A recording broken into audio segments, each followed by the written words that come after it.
Hello, what's up? Welcome to yet another video. So to get the best budget smartphone under $300 doesn't mean you have to compromise on what you want. You can get a lot of phones for a modest price these days, and to prove it, I've rounded up a list of the best. To see the most up-to-date prices and find out more information about these best smartphones under $300, you can check out the links in the description below. Number 1, we have the Motorola, which has been a leading name in mid-range options for years, and that holds true with its excellent Moto G Power of 2020. When Motorola announced the new G series of phones, I was excited for a Moto G Power review because if you've gone out to buy a mid-range Android phone at some point within the past few years, chances are you either bought or came across a Moto G device. Following the immense popularity of the first Moto G in 2013, Motorola has launched a new one every single year, with 2019 seeing the launch of the Moto G7, G7 Power and G7 Play. Moto G Power from 2020 is a darn good smartphone, and because of its very competitive pricing is still one of the best cheap Android phones, even beating on the 2021 Moto G Power. Under the hood, the Moto G Power is packing Qualcomm's Snapdragon 665 chipset. It's a 64-bit octa-core processor and uses the Adreno 610 GPU, which is a noticeable step up from the Adreno 506 that's been in a Moto G phone since 2017's Moto G5. Yeah, seriously. For day-to-day tasks, the Moto G Power handles apps like Twitter, Gmail, YouTube, Spotify, and others without any problems.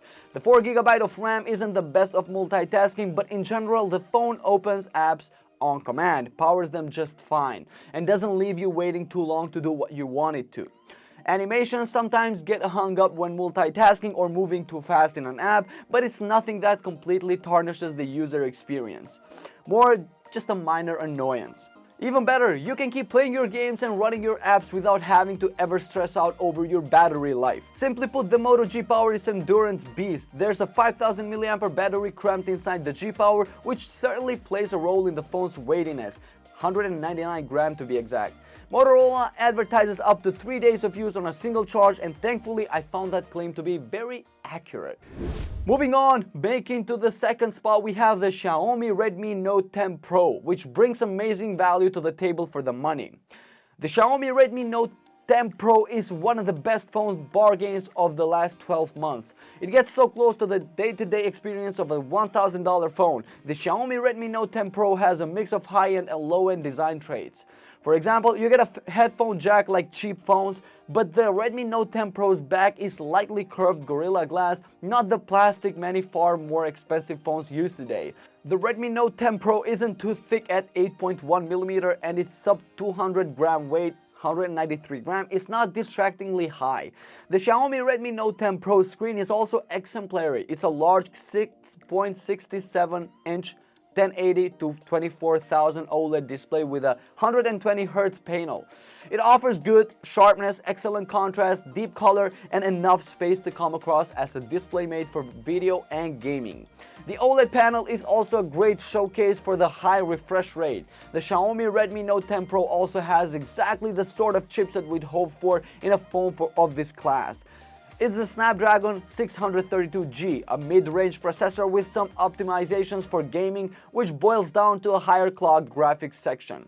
The Xiaomi Redmi Note 10 Pro has a 5020 mAh battery, which seems a fairly high capacity for an affordable phone this slim. You can expect 35 to 45% charge left by midnight after a moderate days of use. To conclude, I would say that for the price, it's hard to find a better phone. And now on the third spot, we have OnePlus, making a splash in the budget smartphone market with the OnePlus Nord N100.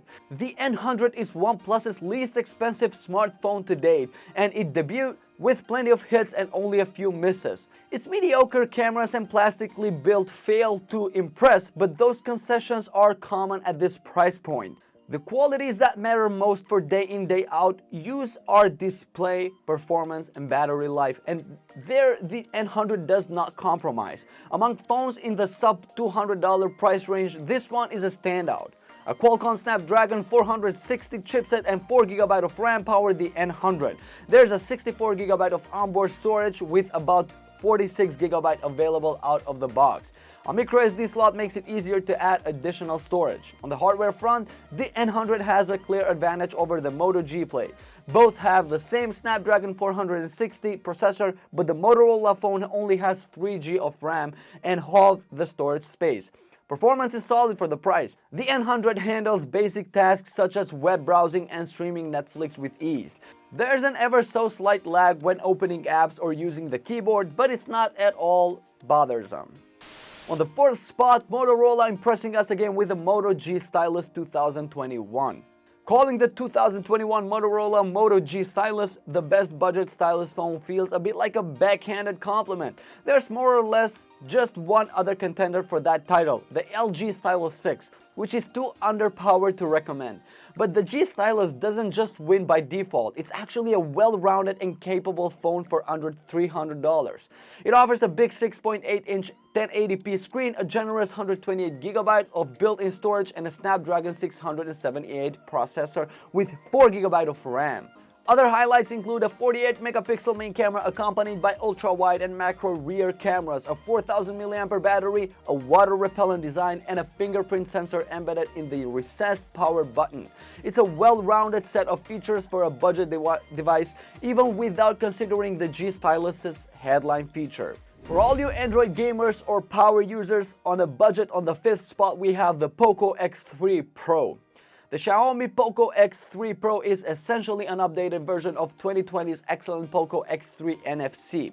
It's almost exactly the same as that phone, in fact, but slightly rebalances its specs to include an even more powerful processor and a few other upgrades, while compromising a touch on the camera side. The X3 NFC was our favorite budget phone of 2020, and the Pro is a better phone in enough areas to make it an easy recommendation too. It might be more polarizing than its predecessor though, doubling down on that phone's strengths without improving on its weaknesses. More than ever, this is a phone about pure power, delivering the best performance you could ask for at the price, but the rivals are often slimmer, lighter, and take better photos. The X3 Pro was announced alongside its chipset, which debuted here, the Qualcomm Snapdragon 860. This is a souped-up version of the Snapdragon 855, which is the chipset that powered most of the biggest flagship phones in 2019. POCO pairs the Snapdragon 860 with the choice between 6GB or 8GB of RAM and 128GB or 256GB of storage, though there's also a micro SD slot to expand that further. Storage aside, I'd recommend the RAM boost if you can afford it. And now if you want the 5G phone for just under $300, then the Samsung Galaxy A32 5G would be a great pick. If you're in the market for an inexpensive Android phone with 5G, Samsung has your back with the Galaxy A32 5G. Excellent battery life, solid performance, and years of promised Android upgrades and security updates mean that this inexpensive phone should keep you happy for a long time. A low-resolution display aside, there's very little to dislike about the Galaxy A32 5G. It's an excellent value and a winner of our editor's choice award for budget-friendly 5G phones. The Galaxy A32 5G is powered by a MediaTek Dimensity 720 5G chipset along with a 4GB of RAM.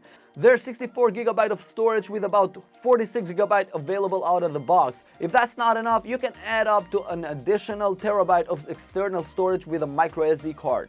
Overall performance is good, apps open quickly, and there's almost zero lag with screen transitions. Multitasking doesn't slow the phone down either. The initial boot up process takes a bit longer than it does on the Nord N200 5G, but the difference is hard to notice unless you're paying close attention. If you're a casual gamer who plays Candy Crush on your morning commute, the Galaxy A32 5G will be just fine. Hardcore gamers, however, will find the phone to be a poor fit. Alright guys, that's it for me on this video. Thank you so much for watching by the end. If this video was helpful at all to buy a new smartphone under $300, then leave a like down below on the video.